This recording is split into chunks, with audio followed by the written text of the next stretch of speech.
ដោយសារតែវៀតណាមគេលក់ពងទាបានតម្លៃធូរថ្លៃ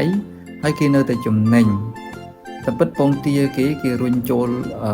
ទូភ្ញាស់អញ្ចឹងគេមានឧបករណ៍សម្រាប់ពិនិត្យមើលថាពងណាដែលអាចបន្តយកទៅដាក់ចូលក្នុងទូដើម្បីភ្ញាស់ពងណាដែលមិនមានលក្ខខណ្ឌគ្រប់គ្រាន់ក្នុងការភ្ញាស់អញ្ចឹងគេនឹងជំរុះចេញពីទូភ្ញាស់ដើម្បីលក់ក្នុងតម្លៃមួយទាបអញ្ចឹងគេសល់ពងទាច្រើនគេនឹងនាំចេញមកប្រទេសក្រៅដូចជាខ្មែរជាដើមហ្នឹងក្នុងតម្លៃទាបអញ្ចឹងយើងយកមកលក់គេរុញចូលទូភ្ញាស់ហ្នឹងដឹងប្រហែលថ្ងៃហើយទ្រាំដឹកមកដល់ខ្មែរយើងទៀតដឹងប្រហែលថ្ងៃ